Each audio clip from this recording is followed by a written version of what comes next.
Assalamualaikum warahmatullahi wabarakatuh. Bismillahirrahmanirrahim. Ashhadu an la ilaha illallah wa ashhadu anna Muhammadar Rasulullah.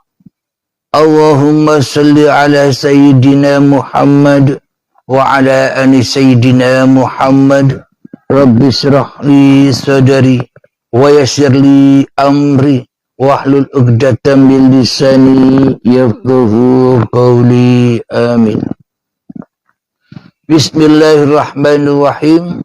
Salam hormatku, salam ta'zimku, salam kasih sayangku kepada jamaah Uripe Allah dimanapun Anda berada, baik yang ada di dalam ataupun yang ada di luar negeri.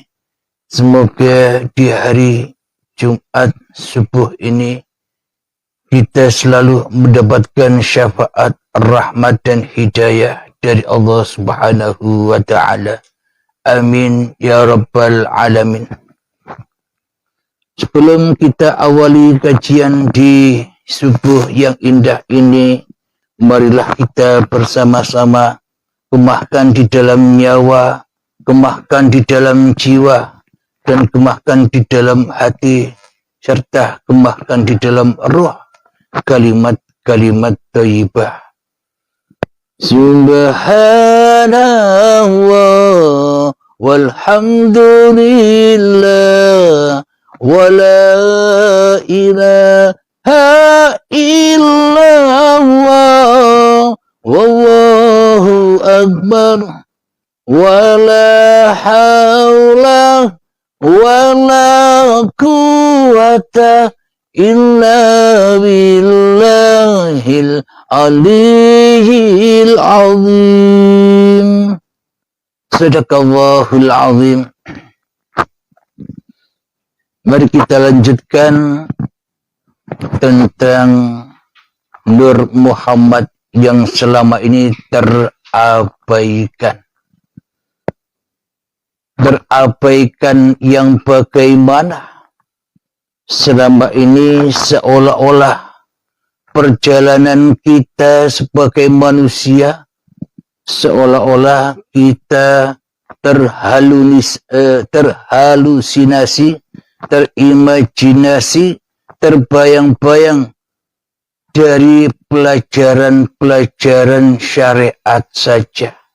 Terbayang-bayang dari pelajaran-pelajaran dohir saja.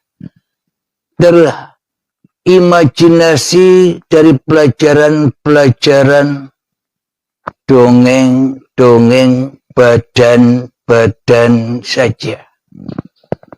Kira-kira tanpa uripe Allah, badan ini akan bisa mengarungi keadaan-keadaan yang selama ini kita angan-angankan, kita bayang-bayangkan. Selama ini kita tertipu, seolah-olah hanya badan inilah yang jadi Tuhan. Seolah-olah badan inilah yang bisa mengarungi keadaan-keadaan, yang bisa mengarungi peristiwa-peristiwa, yang bisa mengarungi nur-nur yang diceritakan di dalam syariat selama ini. Seperti alam kehidupan ini, kemudian alam kematian, kemudian alam kubur, siksa kubur, alam barzah, menunggu sampai hari kiamat. Kemudian setelah kiamat semuanya menunggu kebangkitan. Setelah kebangkitan menunggu digiring ke akhirat. Kemudian setelah di akhirat digiring menuju alam hisab. Kemudian setelah dihisab sudah ditentukan baik buruknya, dimasukkan neraka, surga, baru ketemu Allah, baru ketemu Nurullah secara langsung. Ini kan imajinasi, ayang-ayang, halusinasi diri manusia kita saja selama ini. Seolah-olah badan ini lebih perkasa daripada hidup. Seolah-olah diri manusia kita lebih kuasa mengarungi keadaan-keadaan, mengarungi ruang-ruang, mengarungi nur-nur yang diceritakan itu. Memang manusia tak mau kalah dengan Tuhannya. Seolah-olah tak ada peran Tuhan di balik manusianya. Karena manusianya telah lama jadi Tuhan. Manusianya telah lama jadi Allah. Karena manusianya telah lama jadi Allah. Manusianya telah lama jadi Gusti. Manusia telah lama jadi Romo. Manusia telah lama jadi Sang Yang Widi daripada Tuhan yang disembahnya.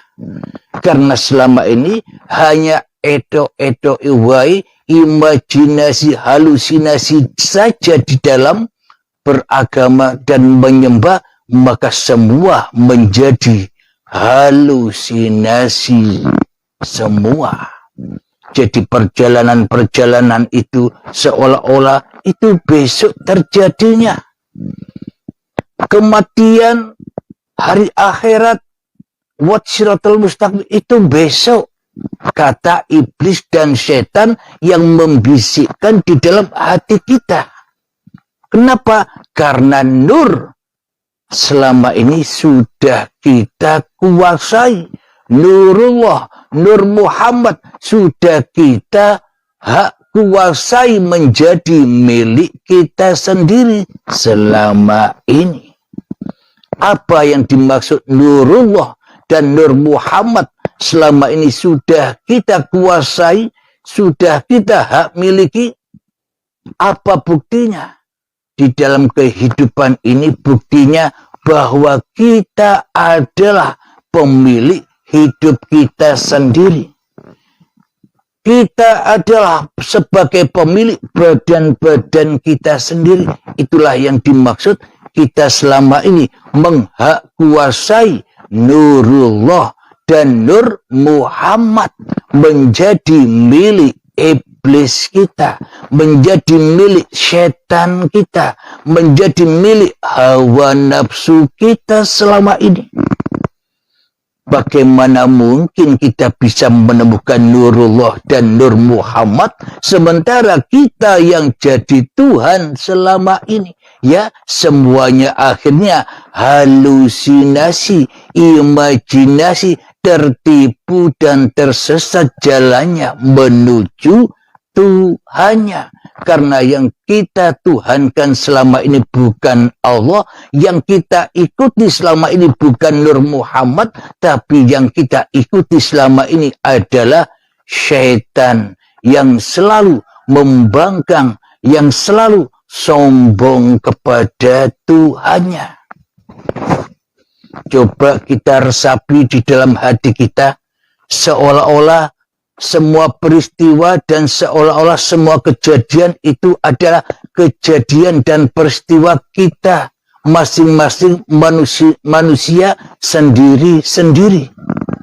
Tanpa adanya Allah, tanpa adanya Nur Muhammad, alam semesta ini selama ini sudah kita kuasai sebagai milik kita.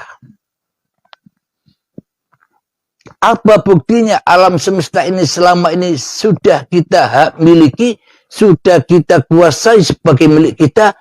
Buktinya adalah Allah sebagai penciptanya Ra'ono.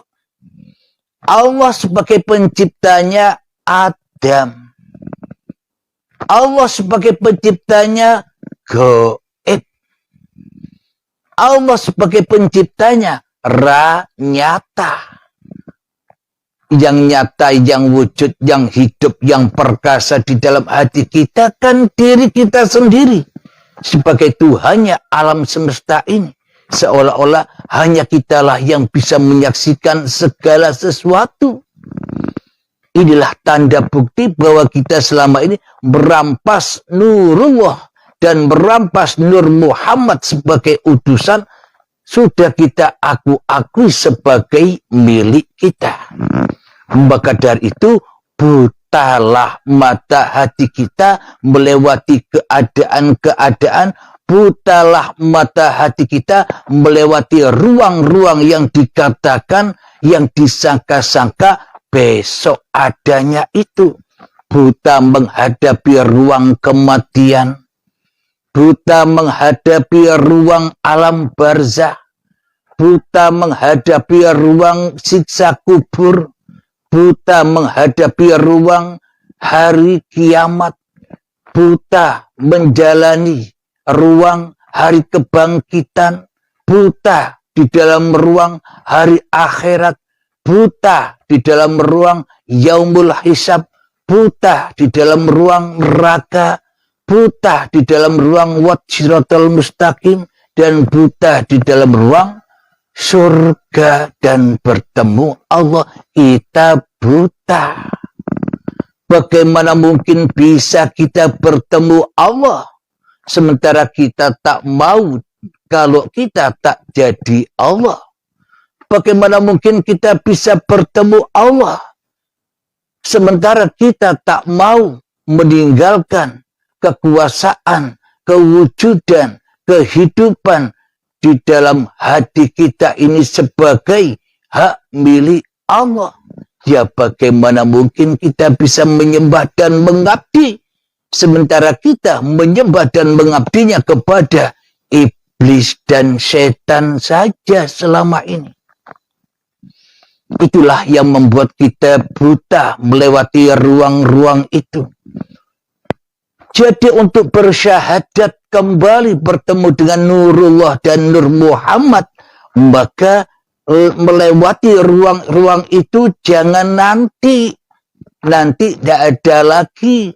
Karena kita tidak ada, karena kita sudah mati, ya semuanya hancur lebur. Maka untuk melewati ruang kematian, ruang alam barzah, ruang siksa kubur, ruang hari kiamat, ruang hari kebangkitan, ruang yaumul hisab, ruang siratal mustaqim, ruang neraka dan surga, itu harus kita lewati sekarang agar bisa berjumpa dengan wajahullah. Bila sudah bisa berjumpa, itulah yang dimaksud syahadat. Itulah yang dimaksud Islam yang kafah. Itulah yang dimaksud menyembah dan mengabdi kembali ke dalam surga bersama Adam. Kembali ke surga bersama ketiadaan. Kembali ke surga bersama kegoiban diri manusianya, bahwa yang ada hanyalah Allah. Jadi kita masuk Islam yang sesungguhnya Islam itu ya wajib menerobos nur-nur yang kita sangka, keadaan-keadaan atau perjalanan yang kita sangka besok adanya. Bila besok adanya, kalau kita sudah mati, mana mungkin adanya alam-alam itu ketika kita masih hidup untuk menuju pulang ke wajahullah, untuk bersyahadat, untuk beramal soleh. Beramal soleh itu di mana? Ketika kita sudah menyaksikan wajahullah, maka itulah amal soleh. Ketika sudah bertemu dengan wajahullah, bertemu dengan uripe Allah, maka apapun yang kau gerakkan itu sudah otomatis kembali kepada lillahi ta'ala. Itulah surga.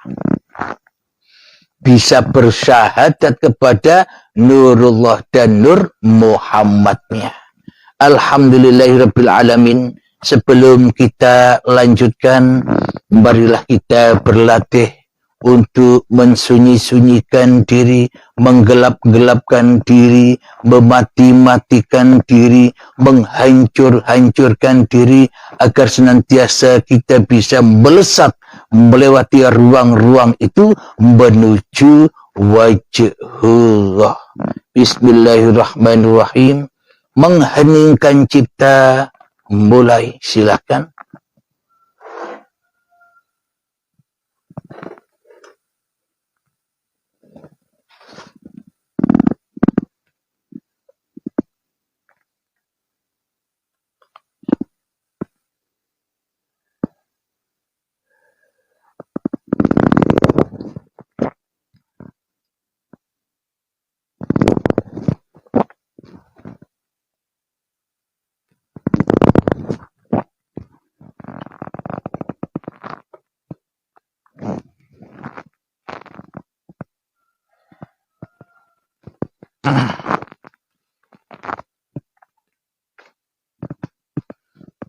Alhamdulillahirabbil alamin. Mengheningkan cipta selesai.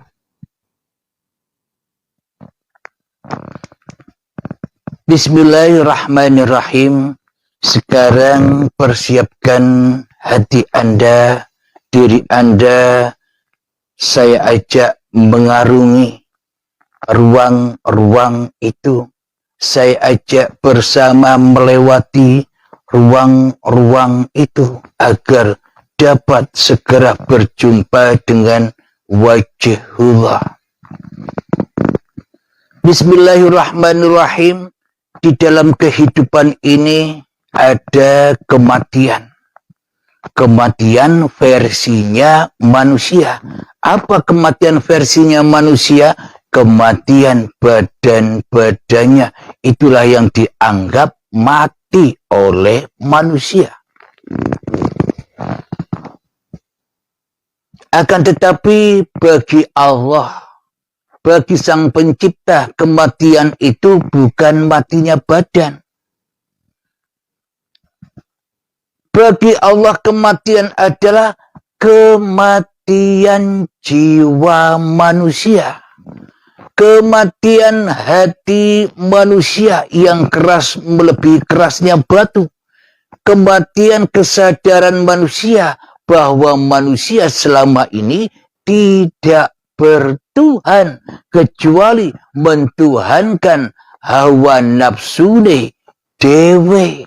Di dalam hatinya tak ada Tuhan, di dalam hatinya tak ada penguasa kecuali dirinya sendiri, kecuali iblis dan setan yang menyerupai diri hawa nafsu. Itulah yang hidup, yang berkuasa, yang wujud.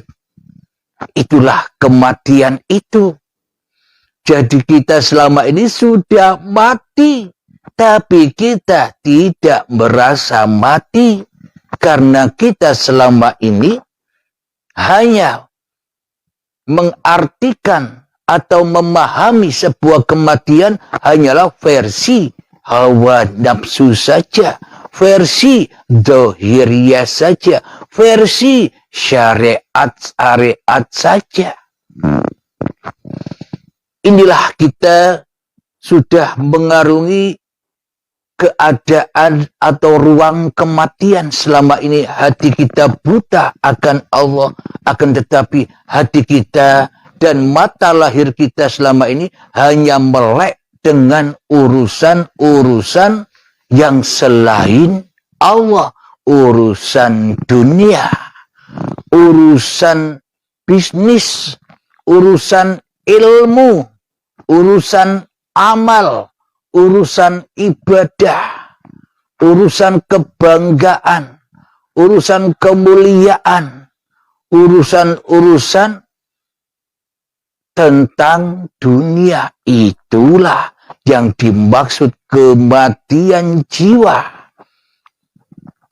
Tidak sadar kita seolah-olah kita hidup di dunia ini sendirian tanpa Tuhan. Kenapa? Karena yang jadi Tuhan yo awake dewe. Itulah alam kematian yang kita sangka-sangka itu besok terjadinya. Ternyata di sisi Allah terjadinya sekarang ketika kita masih berada di zaman jahiliyah seperti sekarang ini. termasuk saya. Jadi sampai kapan alam jahiliyah, alam kubur ini berakhir? Ya sampai turunnya Rasulullah. Ya sampai ketemu dengan hari kiamat, hari baiat, baru bangkit kerasulannya untuk melewati ruang-ruang yang selanjutnya. Alhamdulillahirabbil alamin. Jadi setelah kita mati, setelah hati kita mati, keras melebihi kerasnya batu, maka kita dipendam, kita dikubur oleh hidup, oleh Allah, oleh uripe Allah, di mana bukan dikubur di tanah-tanah yang di luar diri itu.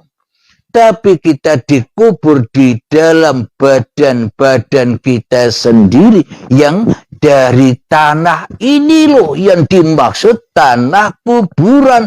Badan inilah kuburan jiwa-jiwa manusia yang tersesat.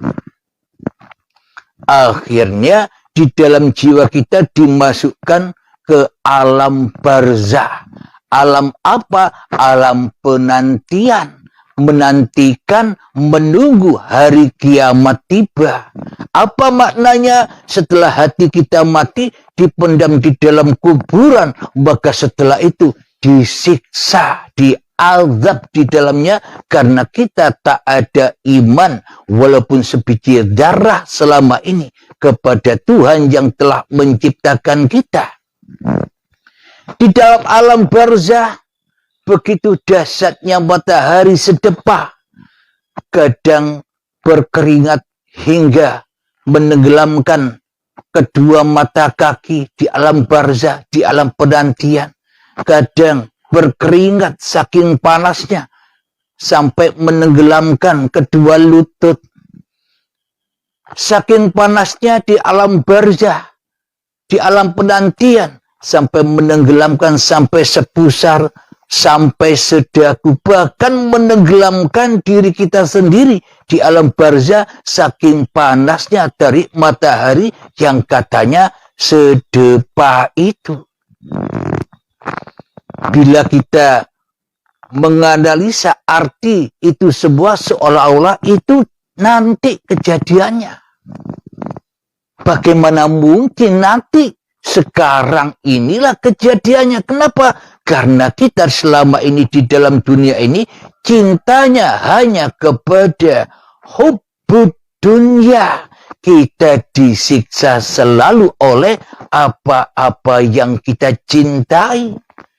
Kita cinta istri, ya disiksa oleh istri. Kita cinta anak, ya disiksa oleh anak. Kita cinta dunia, ya disiksa oleh dunia. Kita cinta ilmu, ya disiksa oleh ilmu. Kita cinta amal, ya disiksa oleh amal. Hingga menenggelamkan kesadaran-kesadaran kita di dalam bertuhan. Berarti alam barzah itu kapan? Ya sekarang, bukan?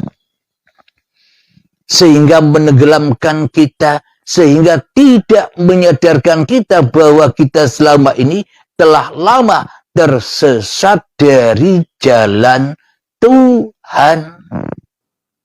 Itulah peristiwa-peristiwa siksaan-siksaan alam kubur dan alam neraka. Jadi ketika di alam kubur kita selalu ditanya oleh malaikat Munkar dan Nakir. Ketika kita di dunia ini, ketika sedang sholat ditanya, wahai fulan, marrobuka. Tapi adanya kita selama ini tak bisa menjawab. Kenapa? Karena kita tidak mentuhankan Allah. Karena di dalam hati kita selalu mentuhankan hawa nafsunya sendiri. Mana mungkin bisa menjawab kemungkaran-kemungkaran kita sendiri selama ini. Kita lagi ibadah, ditanya marrobuka, menghadap siapa engkau? Kita tak bisa menjawab karena kita selalu menghadap hawa nafsu kita sendiri selama ini. Itulah alam-alam barzah, alam-alam penantian. Sampai kapan kita menanti, digodok, dihukum, disiksa, dipanasi di alam barzah atau di alam dunia ini? Sampai kapan? Abadan abada, selama-lamanya, hingga waktu yang ditentukan apa? Kiamat. Hingga waktu yang ditentukan apa? Kematian, syakaratul maut. Sampai itu kita menunggu. Alhamdulillahirabbil alamin. Akhirnya bagi manusia yang tidak mengenal Tuhannya di dalam dunia ini, bagaimana mungkin bisa beragama dan bertuhan sementara di dalam hati kita hanyalah memberhalakan diri kita sendiri dan badan kita sendiri, memberhalakan nur hawa nafsu dan nur badan ini. Selamanya kita takkan pernah bertemu dengan Nurullah dan Nur Muhammad ketika kita belum mati, ketika kita belum baiat, ketika kita belum ketemu kiamat. Tak akan sadar diri kita. Maka selama kita tak sadar, bagaimana mungkin kita bisa selamat mengarungi kehidupan ini? Semua apa yang kita amalkan, semua apa yang kita kerjakan selalu jatuh dan jatuh melewati siratal mustaqim menuju Tuhan, jatuh ke lembah neraka, yakni ke lembah pengakuan diri kitalah yang mentuhani. Di dalam lembah pengakuan diri kitalah yang mengerjakan semua amal yang kita lakukan. Itulah yang dimaksud siratal mustaqim, kehidupan. Selama ini kita jatuh dan terjatuh, selama ini kita terseok-seok, merangkak, merambat, meniti, melewati siratal mustaqim. Kenapa? Karena kita selama ini tidak bertuhan, ya terseok-seok, ya jatuhlah martabatnya, jatuh lebih rendah daripada hayawan, jatuh ke lembah neraka, berarti amal-amalnya hangus semua, tidak bisa meniti siratal mustaqim yang katanya seperti rambut dibelah 7 dan tajamnya 1000 pedang. Saking landepnya, saking sulitnya jalan menuju Tuhan.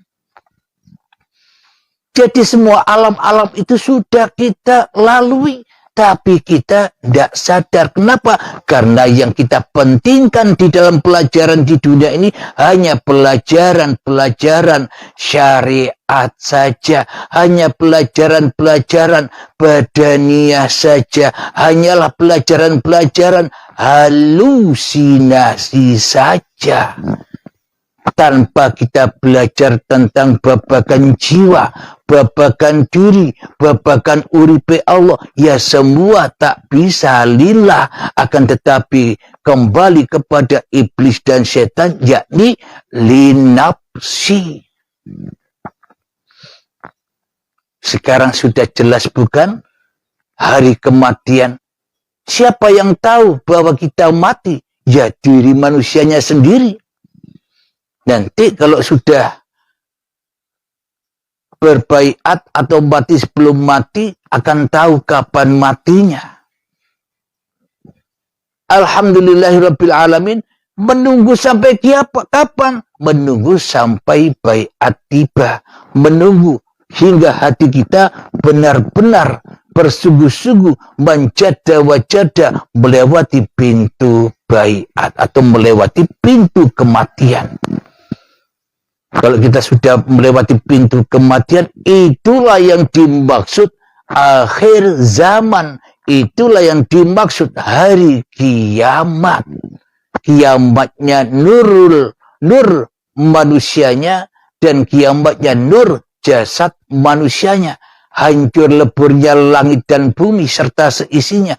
Hancur leburnya hidup manusianya dan hancur leburnya badan manusianya.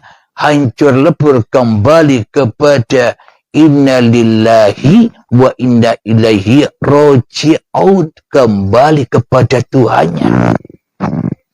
Itulah hari kiamat itu. Setelah manusia kembali kepada Tuhannya, manusia kembali kepada keadamannya, manusia kembali kepada ketiadaannya, manusia kembali kepada kegoibannya. Setelah itu, maka bangkitlah Tuhannya sebagai penguasa dirinya. Adakah manusia atau adakah makhluk yang mengaku menjadi Tuhan selain aku saat kiamat tiba? Maka semua terdiam karena semuanya sebenarnya tak hidup, akan tetapi hanyalah uripe Allah lah yang berkuasa atas segenap makhluk-makhluknya. Bagaimana mungkin ada yang bisa menjawab tanpa uripe Allah? Saat itulah titik puncak keheningan manusia, titik puncak kematian manusia, titik puncak ketika manusia rela ridho berbaiat memperjuangkan nasib imannya kepada Tuhannya, rela ridho pulang kampung yang selama ini lama ditinggalkannya di dalam pengembaraan, di dalam kesibukan urusan dunia ini yang selalu menyiksa hati kita, yaitu alam barzakh yang mana kita selalu tenggelam di dalam karepe dewe, tenggelam di dalam keringat kita sendiri karena saking dekatnya matahari dengan tubuh kita, karena sangat dekatnya setan dengan diri kita selama ini. Ya panas terus. Itulah hari kebangkitan ketika kita sudah tak menjadi Tuhan lagi. Ketika sudah kiamat, maka kita sudah tak bisa menjaga Tuhan lagi lewat amal-amal kita. Ketika kita sudah mengalami kiamat, kita tak bisa menjaga-jaga lagi amal-amal ilmu-ilmu kita. Maka sebaliknya kitalah yang dijaga Allah. Kitalah yang dipelihara Allah. Kitalah yang dicukupi Allah. Tambah kaya manusianya. Kenapa kok kaya? Karena hatinya selalu terima ing pandum. Karena hatinya selalu rela ridho apa kata yang berkuasa atas dirinya. Melewati kodok dan kodar di dunia ini, selalu menerima apa adanya. Itulah surga, itulah bertemu dengan wajhullah. Semua alam-alam itu, alam kematian, alam barzakh, alam siksa, alam azab, alam kiamat, hari akhirat, hari pembalasan, hari perhitungan, hari hisab, wajratul mustaqim, neraka dan surga, bahkan sudah bertemu dengan wajhullah. Bila semua itu sudah kita jalani, berarti tuntaslah perjalanan manusia menuju Tuhannya. Berarti tidak usah menunggu besok. Karena semua perjalanan itu semua terjadi sekarang ketika kita masih ada. Akan tetapi bila kita sudah tidak ada, ya perjalanan itu sudah tidak ada lagi juga. Alhamdulillahirabbil alamin.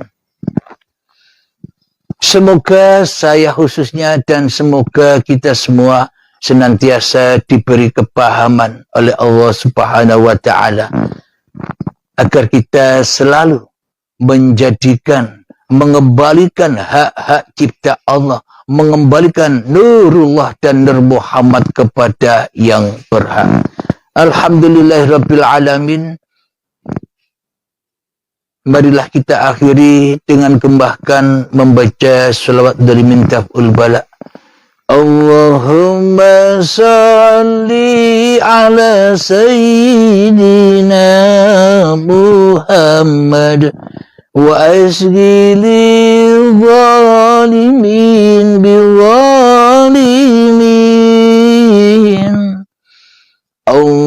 Allahumma salli ala Sayyidina Muhammad wa asghili zalimin bizalimin wa awrijna min bainihim salimin wa ala alihi wa sahbihi ajma'in. Bismillahirrahmanirrahim. Alhamdulillahi rabbil alamin. Allahumma ya qadiyal hajat, Allahumma ya mujibad da'awat, Allahumma ya rafi'ad darajat, Allahumma ya muhillal muskilat, Allahumma ya syafiyal amrad, Allahumma ya kafiyal muhimmat, Allahumma ya dafi'al baliyat. Allahumma akhtib lana bil iman, Allahumma akhtib lana bil islam, bijahi sayyidil mursalin. Rabbana atina fid dunya hasanah wa fil akhirati hasanah wa qina adzaban nar. Wa sallallahu ala sayyidina Muhammad wa ala alihi wa sahbihi wasallam. Walhamdulillahi rabbil alamin. Akhir kalam. Assalamualaikum warahmatullahi wabarakatuh.